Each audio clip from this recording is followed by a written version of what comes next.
Bonjour. Le progrès a apporté une puissance colossale et totalement inédite dans l'histoire de l'humanité et une puissance de transformer le monde, une puissance d'agir sur la matière, puissance qui repose sur trois choses que nous connaissons tous très bien. La science, euh, les machines, la technologie, le progrès technique, et trois, on pourrait dire la croissance, la production, la richesse, l'industrialisation, l'abondance devient matérielle. Science, technologie, croissance, c'est ce qu'on a appelé le développement, un mouvement continuel d'augmentation de la puissance, toujours plus de science, toujours plus de croissance, toujours plus de technologie.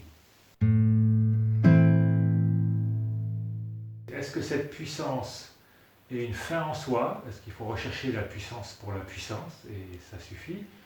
Ou est-ce que cette puissance est un moyen au service d'une finalité, d'une fin d'ordre supérieur, qui serait en l'occurrence un monde de paix, un monde meilleur, c'est un monde de paix, de justice, de fraternité, de solidarité, un monde dans lequel il fait vraiment bon vivre, un monde de paix, de justice et de bonheur, et un monde de plus en plus puissant, ce sont deux choses très différentes. Et c'est un peu naïf, un peu rapide de considérer que c'est une seule et même chose, que l'un rejaillit automatiquement sur l'autre. On a été un peu prompt à considérer que cette puissance n'était pas que matérielle, qu'elle était aussi puissance d'apporter justement la paix, le bonheur, la justice, la fraternité, etc. En fait, sa logique, ce qui est clair, c'est que sa logique propre, c'est d'augmenter, c'est une dynamique de croissance, un mouvement continuel d'augmentation.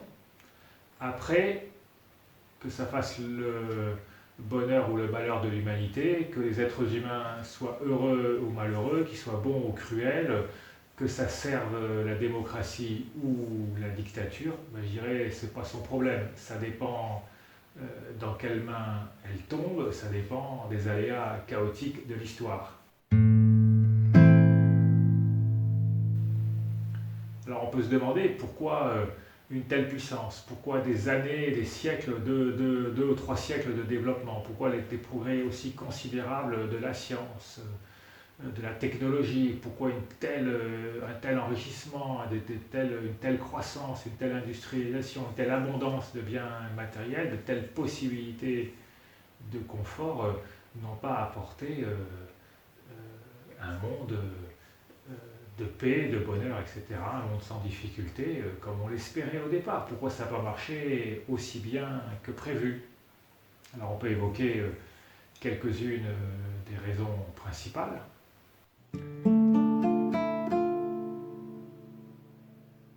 La première raison, c'est qu'on a longtemps eu une vision absolument idolâtre de la science, de la technologie et de la croissance. On les a considérés comme des divinités intouchables, presque sans inconvénients, où il était très très difficile d'évoquer ces inconvénients. Donc il y a eu une forme de déni, voire d'immobilisme.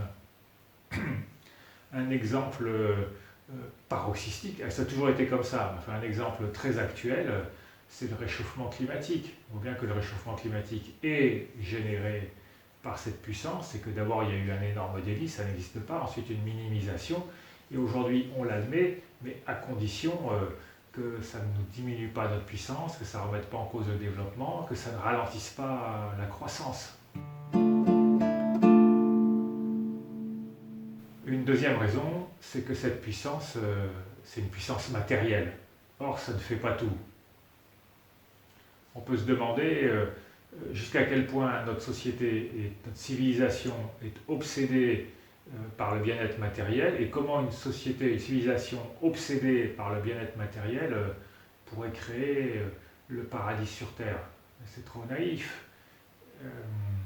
Une telle civilisation est très fortement compatible avec de hautes doses d'égoïsme et de superficialité et doit faire l'impasse sur toutes les souffrances de l'âme, toutes les souffrances psychiques, toutes les souffrances qui ne sont pas d'ordre matériel.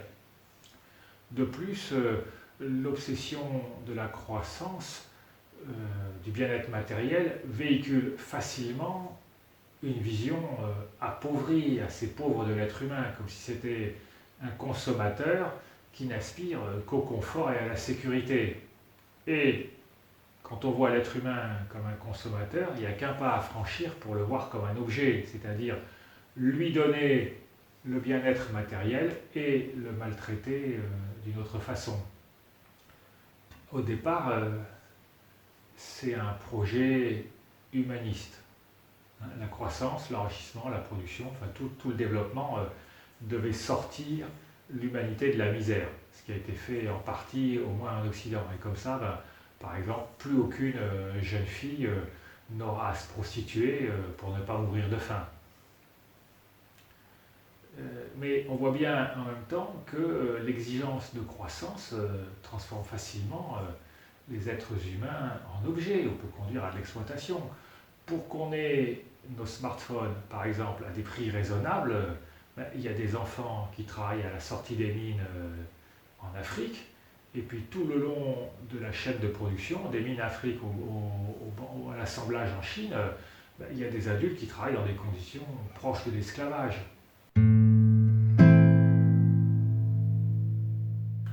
Une troisième raison, c'est que l'humanité a toujours été fascinée par la puissance. Jusque-là, la recherche de la puissance pour la puissance, c'était considéré comme de l'avidité, comme un aspect de la folie humaine.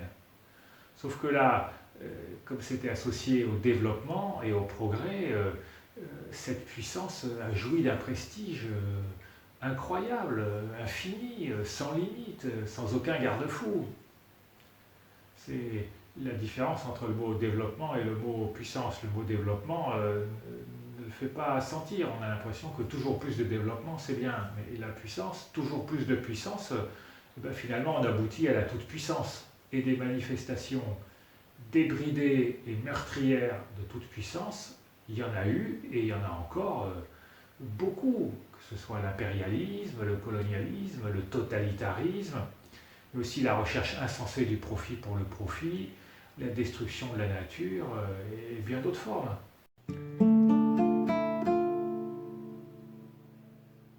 Alors il y a une dernière raison que je vais évoquer aujourd'hui, c'est la complexité de la nature humaine. En fait, le progrès a buté sur la complexité de la nature humaine.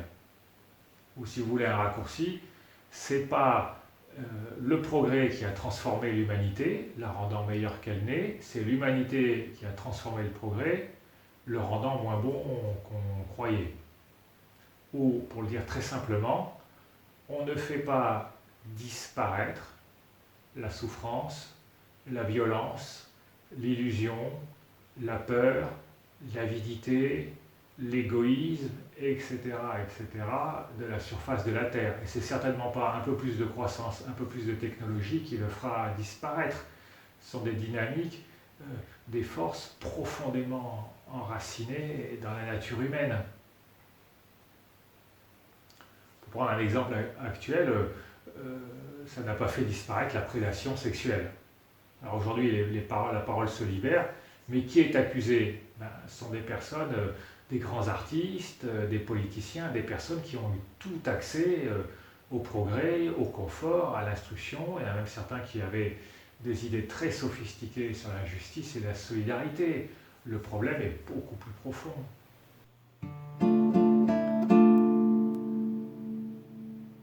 Alors ça nous amène à une double crise, une manque de finalité et inadéquation des moyens.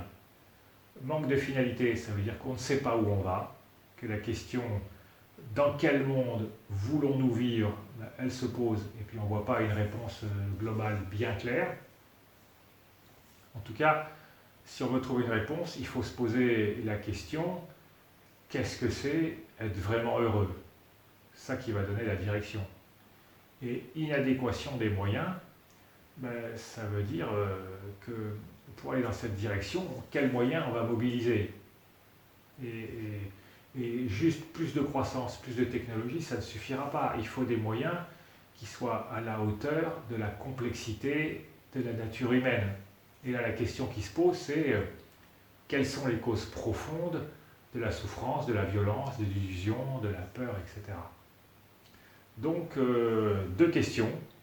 Qu'est-ce que c'est être vraiment heureux? Quelles sont les causes profondes de la souffrance, de la violence et de l'illusion? Deux questions qui mettent en échec toute réponse simpliste, superficielle ou idéologique.